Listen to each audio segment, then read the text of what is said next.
میرے رسول پاک علیہ السلام کا دروازہ سب سے بڑا دروازہ ہے، حضور کا دروازہ سب سے بڑا دروازہ ہے، لیکن میرے دوستو یاد رکھنا نبی پاک علیہ السلام نے بھی لوگوں کو جب رستہ دکھایا ہے تو رب کریم کا رستہ دکھایا ہے، اللہ کا رستہ دکھایا، اللہ کریم کا رستہ دکھایا، لوگوں رب کی طرف توجہ کرائی۔ میرے رسول کریم سید عالم صلی اللہ تعالی علیہ وسلم نے لوگوں کی اللہ کی جانب توجہ کرائی اور لوگوں سے یہ کہا کہ وہ اپنے رب کریم کی جانب اپنا ذہن رکھیں، اپنی توجہ اپنے اللہ کی جانب مبذول کریں۔ میری بات کو اچھے طریقے سے سمجھیے گا، علم اللہ تبارک و تعالیٰ عطا کرتا ہے تو اسے اللہ کی عطا ہی سمجھنا چاہیے۔ کچھ لوگوں کے پاس علم ہوتا ہے پر علم نافع نہیں ہوتا، وہ ٹامک ٹونجا مارتے رہتے ہیں ساری زندگی۔ علم کو اللہ کی عطا سمجھیں، اپنی عقل پر اپنے شعور پر زیادہ بھروسہ نہ سمجھیں، نظر اللہ پہ رکھیں۔ حضرت مولا علی شیر خدا کرم اللہ تعالیٰ وجہہ الکریم سے کسی نے پوچھا تھا بڑا عالم کون ہوتا ہے؟ ہمارے ہاں تو اب وہ والے عالم پائے جاتے ہیں نا، اللہ ماشاءاللہ، جو ممبر پہ بیٹھتے ہیں تو دعوے دعوے، ممبر پہ بیٹھتے ہیں تو دعوے دعوے، اس طرح کے عالم ہمارے ہاں پائے جاتے ہیں، وہ ہر بات میں دعویٰ کرتے ہیں، میں یہ کر دوں گا، میں وہ کر دوں گا۔ یہ مزاج علماء کا نہیں۔ حضرت علی المرتضیٰ سے کسی نے پوچھا بڑا عالم کون ہوتا ہے؟ فرمایا بڑا عالم وہ ہوتا ہے کہ جسے مسئلے کا پتہ نہ ہو تو وہ کہہ دے مجھے نہیں پتا، میں پتہ کر کے بتاؤں گا، غلط بات بیان نہ کرے۔ امام مالک سے کسی نے کوئی مسئلہ پوچھا تو آپ فرمانے لگے مجھے اس سوال کا جواب نہیں آتا، ہمارے بزرگ سمجھاتے کیا ہے؟ وہ کہنے لگا آپ اتنے بڑے امام ہیں تو اس سوال کا جواب نہیں آتا۔ فرمانے لگے اگر مجھے ہر سوال کا جواب آتا پھر تو میں خدا ہوتا، مجھے ہر سوال کا جواب نہیں آتا، مجھے تو اتنا آتا ہے جتنا میرے رب نے مجھے عطا کر دیا ہے۔ اپنی نظر اللہ پہ رکھیں، نکل آئیں اس معمے سے باہر کہ میں کوئی بلا ہوں، مجھے بڑا پتا ہے، میرے پاس 6 ڈگریاں ہیں، مجھے 10 جگہ پہ تدریس کا شغف حاصل، اس سے نکلیں باہر۔ قرآن مجید دیکھیے گا، اللہ تعالیٰ نے ارادہ قدرت فرمایا کہ میں حضرت آدم کو بناؤں گا، پھر بنانے کے بعد فرمایا فرشتوں سجدہ کرو آدم کو، سب نے سجدہ کیا الا ابلیس ابا واستکبر وکان من الکافرین، سب نے سجدہ کیا سوائے ابلیس کے، اس نے انکار بھی کیا، تکبر بھی کیا اور کافروں میں سے ہو گیا۔ تو یہ جب اللہ تعالیٰ نے سجدہ کرایا تو کیسے کرایا؟ اللہ تبارک و تعالیٰ نے نا حضرت آدم کو علم سکھایا خود، وعلم آدم الاسماء کلہا، خود اللہ فرماتے ہیں کہ میں نے جناب آدم علیہ السلام کو تمام اشیاء کے نام سکھائے، سب اشیاء کے نام سکھائے۔ تو وہ چیزیں پھر میں نے نا، اللہ فرماتے ہیں میں نے فرشتوں پہ پیش کی، میں نے کہا کہ بتاؤ ان کے نام کیا ہے، تو فرشتوں نے جو جواب دیا وہ سمجھنے والا ہے۔ اللہ نے چونکہ خود علم سکھایا تھا حضرت آدم کو، جناب آدم سکھایا تھا، لیکن فرشتوں کو نہیں سکھایا تھا۔ تو اللہ کریم نے فرمایا فرشتوں اب یہ بتاؤ ان چیزوں کے نام کیا ہیں؟ تو فرشتے کیا کہتے ہیں؟ فرشتے عرض کرتے ہیں قالوا سبحانک لا علم لنا۔ آپ کبھی یقین کریں اس چیز کی لذت لیں تو مزہ آ جائے۔ کہا قالوا سبحانک، کہنے لگے تو پاک ہے، قالوا سبحانک، کہنے لگے تو بھائی آدم علیہ السلام کو نام سکھا لیے، پھر فرشتوں کے سامنے وہ چیزیں پیش کر کے کہا ان چیزوں کے نام بتاؤ، تو فرشتے کیا کہتے ہیں؟ کہتے ہیں قالوا سبحانک، تو پاک ہے، لا علم لنا، ہمارے پاس کوئی علم نہیں، الا ما علمتنا، ہمیں تو اتنا پتہ ہے جتنا تو نے ہمیں سکھا دیا، ہمیں تو اتنا پتہ ہے جتنا تو نے ہمیں، لا علم لنا، ہمارے پاس کوئی علم نہیں ہے، اتنا ہی پتہ ہے جتنا تو نے ہمیں سکھا دیا ہے، اس سے زیادہ ہمارے پاس علم، اور یہ کیوں تو نے ہمیں جتنا سکھایا اتنا پتہ ہے۔ فرشتے یہ نہیں کہتے یا اللہ تو زیادہ سکھا، آدم کو دیا تو ہمیں بھی دے، یہ نہیں فرمایا، فرمایا انک انت العلیم الحکیم، اے اللہ تو علم والا بھی ہے اور حکمت والا بھی ہے، تجھے پتہ ہے کس کو کتنا دینا ہے، جتنا تو نے مناسب سمجھا جناب آدم کو دیا، اور جتنا تو نے بہتر سمجھا وہ تو نے ہمیں عطا فرمایا۔ تو اگر آپ کے پاس علم ہے، کہیں نالج ہے، اس کو اللہ کی عطا سمجھیں۔ ہمارے ہاں بہت سارے لوگ بن کے بیٹھ جاتے ہیں، میں اکثر کہتا ہوں کہ پھر وہ دعوے کرتے ہیں میرے علاقے والے جاہل ہیں، میرے شہر والے جاہل ہیں، میرے خاندان والے پڑھے نہیں، یہ آپ کا دعویٰ ہے، یہ آپ کو خراب کر دے گا۔ ہم نے بہت سارے ایسے لوگ دیکھے جو بہت بڑے عالم تھے، لیکن اللہ جب لینے پہ آیا تو عقل ہی لے گیا، شعور ہی چلا گیا، حافظے ختم ہو گئے۔ آپ دیکھتے ہیں بڑھاپے میں کچھ لوگ ایسے ہوتے ہیں کہ جن کو یہ بھی یاد نہیں رہتا کہ میرا نام کیا ہے، میں کہاں ہوں، مجھے کدھر جانا ہے۔ تو اس وقت سے اللہ کی پناہ مانگیں اور اپنی نظر اپنے رب کریم کی جانب رکھیں، اللہ کی جانب اپنی نظر کو مبذول رکھیں۔ دوسری بات، علم کے بعد ایک چیز آتی ہے جس کا نام ہے ہدایت، جس کا نام ہے تقوی، جس کا نام ہے پرہیزگاری، جس کا نام ہے عمل، عبادت، ریاضت۔ یہ بھی اسی وقت ہی نصیب ہوتی ہے جب میرا رب کریم نصیب فرما دیتا ہے۔ ہم نے نا نیکی کا اپنا اپنا سٹیٹس بنا لیا ہے، اپنا اپنا معیار بنا لیا ہے۔ کچھ لوگ کہتے ہیں کہ جناب مسجد میں सीमट का तोड़ा देने से बेहतर है किसी गरीब को आटे का थैला दे दो। अब उसने अपना मिजाज बना लिया ना नेकी का, उसने अपना स्टेटस बना लिया। मेरा ये सवाल है कि नबी पाक सल्लल्लाहु तआला अलैहि वसल्लम जब मदीना शरीफ आए थे तो हुजूर ने सबसे पहले गरीबों में आटा तकसीम किया था कि सबसे पहले मस्जिद बनाई थी? क्या अजीब लोगों का रंग है, अपनी मर्जी की हिदायत, अपनी मर्जी का तकवा, अपनी मर्जी का मेयार। मस्जिद कोई बड़ा छोटा खतीबी मेरी तरह का हो ना, तो वो मस्जिद में बैठ के जब नबी पाक की बात करता है तो कहता है मेरे रसूल पाक गरीबों का सहारा बन के आए। वो गरीबों की बात करता है, मिस्कीनों की, लाचारों की, कमजोरों की बात। तो मस्जिद ही तो वो इदारा है जहां से गरीबों की बात हो रही। तो अब लोगों ने गरीब को और मस्जिद को लड़ाना शुरू कर दिया। इसको लड़ाओ कि मस्जिद में पैसे देने से बेहतर है आप गरीब को आटे का थैला दे दें। आप ये क्यों नहीं कहते कि मस्जिद में भी आप तोड़ा दें एक सीमट का और साथ गरीब को भी खिदमत करें? ये क्यों नहीं तकवा? अपनी अपनी मर्जी का मिजाज, अपनी अपनी। कुछ लोग कहते हैं छोड़ो जी, सारी जिंदगी इंसान नमाज पढ़ता रहे और फिर गालियां भी देता रहे, बंदा दाढ़ी भी रख ले और झूठ बोलना भी ना छोड़े। तो ये आपने अपने पास से तकवे का मेयार बनाया। गाली देने का गुनाह है और दाढ़ी रखने का सवाब है। तो अगर आप दाढ़ी रखे हुए हैं और आप कोई गलती कर रहे हैं तो उससे आपकी दाढ़ी का सवाब खत्म। अल्लाह करे आपको समझ आए मेरी बात। आप कोई गलती कर रहे हैं, दाढ़ी का सवाब उससे खत्म, वो अपनी जगह पे कायम है चीज। अपनी मर्जी का क्यों तकवे का मेयार बनाते हैं? तकवे का मिजाज अपनी मर्जी का ना बनाओ। अल्लाह की बारगाह से दुआ मांगो कि या अल्लाह हमें हिदायत का नूर अता फरमा। अल्लाह तू हमें रास्ता दिखा, तू बता कि हिदायत क्या है। तेरा फरमाता है अल्लाहु वलियुल लज़ीना आमनू, अल्लाह मोमिनों का मददगार है। युखरिजुहुम मिनज़्ज़ुलुमाति इलन नूर, वो इन्हें अंधेरों से निकालता है और नूर की तरफ रोशनी अता फरमाता है। अंधेरों से नूर की तरफ अल्लाह लाता है। अल्लाह वली, अल्लाह मोमिनों का वली है, वो इन्हें अंधेरों से नूर की तरफ निकालता है। हिदायत हमेशा अल्लाह की तरफ से समझे। जब वो नमाज की तौफीक देता है तो अपने फजल से देता है, जब वो जिक्र की तौफीक देता है तो अपने फजल से। हम समझते हो जी फलाना नहीं पढ़ रहा बड़ा बेवकूफ है, फलाना नहीं पढ़ रहा, तो तू क्या अपनी अकल के तौर पे पढ़ रहा है? मैं जी अल्लाह के फजल से 2 पारे पढ़ता हूं, तो किस पे एहसान करते तू 2 पारे पढ़ के रोया कर। अगर मालिक तो बड़ा करीब नहीं?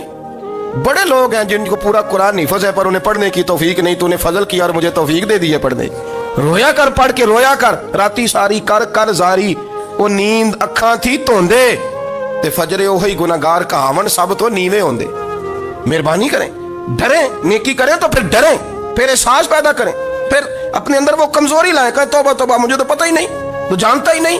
हजरत सैयदना इमाम आजम अबू हनीफा रहमतुल्लाह तआला अलैह के साथ एक शख्स कहता मैंने नमाज पढ़ी, तो इशा की नमाज थी। ये जो लोग बड़े होते हैं ना,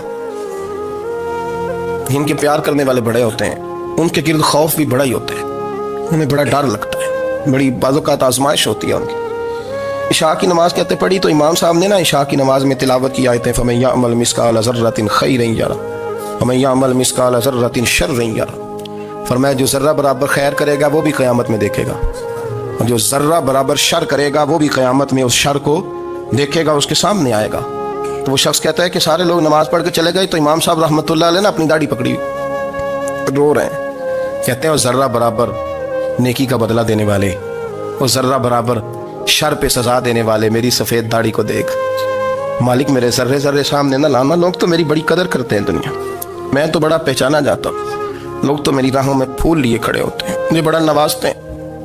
क़यामत में रुसवा ना कर देना, मेरे लिए मुश्किल हो जाएगी। वो कहते हैं मैंने इमाम साहब का दर्द देखा, मुझे कोई काम था तो मैं चला गया। मैंने कहा कि वो इस वक्त अल्लाह के हुजूर हाजिर हैं तो मैं दोबारा आऊँगा। कहते मैं तहज्जुद का वक्त आया तो इमाम साहब वहीं बैठे थे और उनकी दाढ़ी आंसुओं से भरी हुई थी और जोर से दाढ़ी पकड़ी हुई, कहने लगे मालिक रुसवा ना कर देना, क़यामत में रुसवा ना कर देना। यार जो हिदायत याफ्ता लोग थे वो तो डरे हुए थे, वो तो सहमे हुए थे, वो तो कहते थे ये उसका फजल नहीं, उसने बुला लिया, ये उसका करम नहीं। हजरत बायज़ीद बुस्तामी किसी काफिर को देखते तो रो पड़ते, कहते मालिक तो कितना करीब है, ये बेईमान रह गया, तूने अपने फजल से मुझे अपने नबी का गुलाम बना लिया, वो रो पड़ते। यहाँ तो लोगों का दावा ही बड़ा है। नमाजी अल्लाह खैर फरमाए, वो तो दूसरों को घूरता है, वो कहता है जन्नत का मैं मालिक को कुंजियां मेरे पास हैं, मैं किसी और को घुसने नहीं दूंगा। और अगर 2-3 हज कर ले तो फिर तो वो कहता है कि अब मेरे से पूछ कर लोग जन्नत में जाएंगे माशअल्लाह। और अगर वो 2, 4, 5, 7 दफा कोई नफल पढ़ ले तो फिर वो कहता है छोड़ें जी सारे लोग बेअमल है, मैं अकेला नेक हूँ। ना ऐसा करें, अपनी तवज्जो अपने रब पे रखें, अपनी तवज्जो अपने मोइनुल मिल्लत व दीन, अताए रसूल, हिंदुल वली, गरीब नवाज, ख्वाजा मोइनुद्दीन चिश्ती, हजरत ख्वाजा अजमेर, शाह अजमेर, शाह अजमेर, वाली हिंदुस्तान। आखिरी उम्र में ना सारा दिन रोते गुजर जाता, सारी रात रोते गुजर जाते, जरा सी कोई बात करता तो रो पड़ते हैं, आंखें आंसुओं से भरी रहती। कई दफा आपने भी परेशान हो जाते हैं ना कि यार तो एक बात की जान ही नहीं छोड़ रहा। तो ख्वाजा कुतुबुद्दीन साहब बख्तियार काकी से लोगों ने कहा कि आप मुर्शिद से बात करें, इतना भी तो नहीं ना रोना चाहिए। हर वक्त इसके आंसू की करिए, आशक दा काम ही रोना तोना, ते बिना रोयो नहीं मंजूरी। ये आशक सदा ही रोंदा रहिंदा है, भावें वसल होवे ते भावें दूरी। हर वक्त रोने का क्या मतलब है? तो ख्वाजा कुतुब साहब कहते हैं मैं करीब गया तो मैंने पैर दबाए, मैंने कहा सोनिया लोग तो कुछ भी नहीं करते, तूने तो कमाल कर दिया। 90 लाख आदमी मुसलमान कर दिया, दुनिया कुछ नहीं करती, तूने 50 साल सारी रात मुसल्ले पे बैठ के रब राजी किया। तू शहजादा था, हुजूर की औलाद था, लेकिन मोइनुद्दीन तेरा एक प्लाट भी नहीं, तूने तालिब इल्म पाले, उन्हें गरीबों को दिया, उन्हें नवाजा, कोई शय नहीं तेरे पास, हर चीज़ तूने, तो सारी रात रोते हो, सारा दिन रोते हो। तो ख्वाजा कुतुबुद्दीन साहब कहते हैं मैंने जब अर्ज़ किया तो ख्वाजा साहब मुझे गले लगा लिया, चीख मार के रोए, कहने लगे कुतुबुद्दीन पुत्र दाढ़ी सफ़ेद हो गई, जाने का वक्त आ गया, जो तूने नेकियां गिनवाई हैं वो हैं सही मेरे पास, पर यार की बारगाह में पेश करने के काबिल एक भी नहीं, एक भी नहीं। तो बारगाह तो देख कितनी बड़ी है, रसूल करीम की बारगाह में पेश करने के काबिल इनमें से एक भी नहीं। तो आस्ताना देख कितना बड़ा है, क्या पेश करूंगा, क्या अर्ज करूंगा हुजूर की बारगाह में, किस तरह। वो यार जो बड़े थे वो तो डरे हुए थे, सहमे हुए थे, वो तो बड़ी आजमाइश में थे, लेकिन मेरा और आपका रट्टा 2 नमाजें पढ़ के 6 नमाजों का दावा करना और लंबी चौड़ी कहानियां बनाना और अपने मुंह से अपनी तारीफें करना, इससे थोड़ा बाहर आए। रिस्क भी मेरा अल्लाह ही देता है, इल्म भी अल्लाह देता है, रिस्क भी। बड़े बड़े फकीरों को मालदार होते देखा, बड़े बड़े मालदारों को फकीर होते देखा, बड़े बड़े। मेरे एक बड़ा सखी किस्म का सज्जन है, बड़ा प्यारा है, मैं उसे सखी मानता हूँ। मैंने अपनी परेशानियों के दिनों में भी उस शख्स को सखी देखा। एक दिन रात को मुझे टेलीफोन करके कहने लगा किधर हो? मैंने कहा मैं घर हूँ। नहीं अक्सर सफ़र में होते हो ना? वो मैंने कहा तबीयत कैसी है? ठीक है, बस हाल चाल पूछना था। मैं नहीं समझा, ये मैंने कहा यार ये कोई मसला है, वरना रात के 2 बजे कोई हाल पूछने को फ़ोन तो नहीं ना करता, कोई मतलब ऐसा तो मसला नहीं ना। तो मैंने बैक कॉल की, मैंने कहा यार मेरी बात सुनो, मसला क्या? कहने कुछ नहीं दिल कर रहा था। मैं कहा मेरी गल सुन, रहे असी 4-5 साल कट्ठे, मैं तेन जानना, असल बात कर। कहने लगा मकान भी बड़ा है, सारा कुछ ठीक है, पर वो बड़ा ही बेनियाज है, कुछ हालात इस किस्म के आ गए हैं कि लोगों को बताऊं भी तो लोग मानने को तैयार नहीं, ज़्यादा नहीं, मुझे ना थोड़े से पैसों की ज़रूरत है, कोई 15-20 हज़ार अगर मिल जाए मेरी ज़रूरत। आप यकीन करें मैं रोता रहा सारी रात। मैंने कहा मेहरबाना तेरा किस तरह करांगे, इससे लेके ज़माना इस्तेमाल करता था, पर बेल परवाही वेख ना सज्जड़ दी, जिथे किसे दी पेश ना जावे, उन्हें ताजा वाले दर दर रोले ते मंगते तख्त बिठावे। सजना किसी नूं कारा मिल दई, कोई काबे खाली आवे, वल्लाहु खैरुर राज़िकीन। कहते तू दाएं बाएं ना जा, रिस्क तो तुझे मैं दूंगा, मैं हूँ बेहतर रिस्क देने वाला। बड़े बड़े बादशाह, बड़े बड़े शहनशाह, बड़े बड़े लोग, हाथों में कासे, फकीरियाँ। उम्मे रबिया कहा करती थी, बड़ी नेक और साले खातून थी। वो कहती हैं कि मैं ना बड़े अमीर आदमी की बीवी थी, अपने शौहर के साथ छत पे बैठी थी, तो नीचे फकीर मांगने वाला आया, उसने बड़े दर्द से सदा की, तो मैंने अपने शौहर से कहा कुछ देने का, दफा कर, इन लोगों ने धंधा बनाया हुआ है।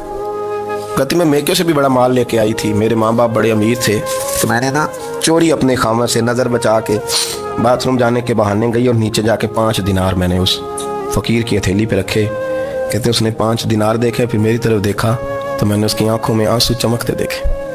कहने लगे बीबी रब तेरा भला करे, मैं 3 दिनों का भूखा हूँ। कि वो चला गया, मैं घर आ गई। जब बाहर आई तो मेरा शौहर कहने लगा तू इतनी अब इतनी तू तेज हो गई है और तू इतनी खुद मुख्तार हो गई है, मेरे बगैर पूछे माल खर्च करेगी, जा तुझे 3 तलाकें। कहती मैं बालदार और वज़ादार बाप की बेटी थी, तलाक लेके घर आई तो मेरा बाप टूट गया, चारपाई पे चला गया। ओहो ये क्या बन गया? कहती बड़ी तकलीफ रही। 1-2 साल के बाद मेरे अब्बा ने मेरी शादी कर दी। अब जिस शौहर के पास गई वो बड़ा नेक था, परहेजगार था, अल्लाह ने बेहतरीन सिला दिया। कितनी छत पे बैठी थी, दरवाजे पे फ़कीर आया, मैंने शौहर से कहा कुछ दे दूं? कहने लगा 5 ना देना, 15 देना, 20 देना, मैं फ़कीर हूँ, मैंने फ़क्र से दौलत देखी है, इसे खाली ना लौटाना। कहती है कि मैं नीचे गई और जब मैंने उसकी तरफ दिनार बढ़ाए तो मेरी चीख निकली, पैसे फेंक के मैं बेहोश होके गिरी। मेरे शौहर ने आके उठाया, अंदर ले गया, पानी मुंह पे छिड़का, कहने लगा तुझे क्या हुआ? कहने लगी ये जो मांगने आया ये मेरा पहला शौहर था, وہی تھا جو کہتا تھا کہ تو 5 دینار دے آئیے جا تجھے 3 طلاقیں. پڑھو نا حدیث پاک.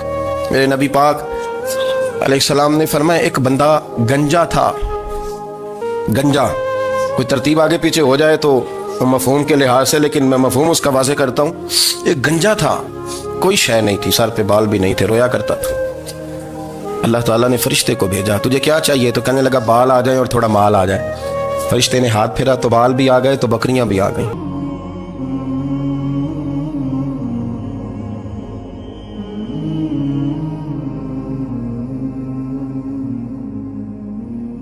لائنیں لگ گئیں, مال ہی مال ہو گیا. دوسرے کے پاس گیا, وہ کوڑا تھا. اس کو جا کے کہا کیا چاہیے؟ کہنے لگا شفا ہو جائے اور کچھ اللہ تعالیٰ آسانی کر دے. شفا بھی ہو گئی, گائیں بھی دے دی, بھینسیں بھی دے دی, مال ہی مال ہو. پھر ایک کے پاس گیا, وہ اندھا تھا. تجھے کیا چاہیے؟ اس نے کہا آنکھیں ملنے اور کچھ ساتھ اللہ مال دے دے. اونٹ ہی اونٹ ہو گئے. جب بڑا نواز دیا تو پھر مالک نے امتحان لینے کا ارادہ کیا. یاری تیری سونا ہے پر آزمائشاں بھی تیریاں اگ. آزمائشاں تیریاں, صحیح کہہ رہا ہوں, آزمائشاں تیریاں, یاری تیری سونا ہے پر آزمائشاں تیریاں. یہ سونا پرکھیا جاوندہ ہی پہلو نہ لگاں دے لگ. اللہ نے فرمایا آزمائش کرو. سب سے پہلے گنجے کے پاس آئے, اسے کہا اللہ کے رستے میں کچھ دیکھنے لگا, میرے خرچے ہی بڑے. دیکھو تو صحیح کتنی مشکل میں وقت گزارتا ہوں, حال ہی کوئی نہیں. تو اس نے کہا میں نے تو سنا ہے تو گنجا اور بھوکا ننگا تھا. کہنے لگا میں تو جلدی پشتی رہی سے اعظم ہوں, تو یہ کس پاگل نے کہا ہے بھاگ جا. اس نے کہا اچھا جیسے تو تھا ویسے ہی ہو جائے. کھیت کھلیان اجڑ گئے, پھر سے گنجا ہو گیا. حضور علیہ السلام فرمانے لگے. پھر وہ اس کے پاس گیا جو کوڑا تھا, اسے کہا کچھ دے. کہنے لگا خرچے ہی بڑے. آپ پوچھ لیں کسی امیر آدمی سے, کہے گا چکی کے نیچے ہاتھ ہے میرا, میرے سے زیادہ تو پریشان بندہ ہی کوئی نہیں. کیا بتاؤں آپ کو, اتنا ٹیکس ہے, اتنا جرمانہ ہے, فلانی شے, بڑا کچھ گنواتے ہیں لوگ. اس نے کہا میں نے تو سنا تو پہلے کوڑا تھا. اس نے کہا اچھا دوڑ جا, میں تو رئیس اعظم ہوں, دادا بھی پردادا بھی اور ساری نسل ہی. اس نے کہا اچھا جیسے تو تھا ویسے ہی ہو جائے. پھر وہ گیا اندھے کے پاس اور جا کے کہا اللہ کے نام پہ کچھ دے. تو کہنے لگا رب کے نام پہ؟ یہ کھڑے ہیں اونٹ, جتنے تیرے دل کرے لے دا. اس نے کہا کیا معنی اس بات کا؟ کہنے لگا یار تجھے کیا بتاؤں, میں تو اندھا تھا, میں نے تو کبھی دنیا دیکھی نہیں تھی. پھر اس کریم نے فضل کیا تو مجھے بڑا کچھ دکھایا. میں کیا بتاؤں, میرا دل کر رہا ہے کہہ دوں کہ پھر اس نے کعبہ دکھایا, پھر اس نے روضہ رسول دکھایا, پھر اس نے ریاض الجنہ کے سجدے دکھائے, پھر اس نے اپنے محبوب کے دروازے کی رونقیں دکھائیں. اس نے بڑا کچھ دیا, اس نے بڑا نوازا. میرے پاس تو شاید میں بدکار پرانا خادم, کسے در ملی نہ ٹوئی. ات واصف یار نے نظر جو کی تھی پھر واصف ہی ہوئی. یہ تو اس کا کرم ہوا. تو یہ وہ کہنے لگا تو اللہ کے نام پہ جان مانگ, میں وہ بھی دینے کو تیار. میرے پاس تو شے ہی کوئی نہیں تھی, مجھے تو اپنا پتہ ہے, میں تو کوئی شے نہیں تھا, کچھ نہیں تھا میرے پاس. یہ تو ان کا کرم ہے کہ روخ ان کا ادھر ہے, اور مختصر سی میری کہانی ہے, یہ جو بھی ہے ان کی مہربانی ہے. تو وہ کہنے لگا میں بھی کچھ لینے نہیں آیا تھا, تیری آزمائش ہی کرنے آیا تھا. تیری عزتیں بھی سلامت رہیں گی, تیرا مال بھی سلامت رہے گا, تیری شفا بھی. اپنی زندگی میں کبھی بھی اللہ کی بارگاہ سے توجہ ادھر ادھر نہ کریں. چھوڑیں لوگ کیا کر رہے ہیں, دنیا کیا کہہ رہی, کبھی بھی اپنی توجہ دائیں. ہمارا یہ مسئلہ بن گیا کہ ہماری سیاست ہے, ہماری دنیا داری ہے, ہم بندوں کو راضی کرنا چاہتے ہیں. ہم دیکھتے ہیں کون کس طرح, اور آپ یقین کریں آپ تھک جائیں گے, بندے راضی نہیں ہوں گے, وہ نہیں راضی ہوتے. آپ ان کو منا کے لائیں گے تو ادھر والے نکل جائیں گے, ادھر کو منائیں گے تو ادھر والے نکل جائیں گے. اس چکر سے باہر آئیں, اس رب کو راضی کریں جو فرماتا ہے ان الذین آمنوا وعملوا الصالحات سیجعل لهم الرحمن ودا. فرمایا تو ایمان لانے کے بعد نیک عمل کر, میں لوگوں کے دلوں میں تیری محبت پیدا کر دوں گا. رحمان لوگوں کے دلوں میں محبت ڈال دے گا, اللہ لوگوں کے دلوں میں. اپنی نظر ہمیشہ اپنے رب پہ رکھیں. اتنی لمبی چوڑی دنیا داروں سے امیدیں نہ وابستہ کریں. میں نے دیکھا ہے لوگ کا سال ایسی کرتے ہیں, کبھی اس کے دروازے پہ کبھی اس کے دروازے پہ. ان چکروں سے باہر آئیں اور اپنے رب کی بارگاہ کی طرف توجہ کریں. استغفار شوق سے پڑھا کریں, اور اکیلے میں نا, اکیلے میں. حضرت رئیس المتکلمین مولانا نقی علی خان صاحب رحمۃ اللہ نے لکھا ہے کہ فرعون 500 سال حکومت کر گیا. یہاں تو 5 سال کی حکومت کی پیر لڑکھڑاتے ہیں, 500 سال. ہمارے اصل وجہ یہ تھی کہ دنیا جب سو جاتی تھی نا تو اوپر چادر لے کے تو مسلح پہ بیٹھ جاتا تھا اور ہاتھ باندھ کے کہتا تھا رب تو ہی ہے, میرا پردہ نہ کھولنا, مالک تو ہی ہے, کرم نوازی کرنا, میری پکڑ نہ کرنا. وہ بے ایمان ہو کے اگر 500 سال ہاتھ باندھے تو گزارا کر لیتا ہے, تو ایماندار ہے. پر مسئلہ یہ ہے کہ تو رات کو بکل مار کے ہاتھ نہیں نہ باندھتا, تو منت نہیں کرتا, تو استغفار نہیں کرتا. توبہ کریں تو بچے رہیں. وہ اتنی لمبی حکومت کر گیا چونکہ رات کو کہتا تھا مالک رب تو ہی ہے, لیکن مہربانی فرما, میری پکڑ نہ فرمایا, تو اللہ نے تو اس کو مہلت دے دی.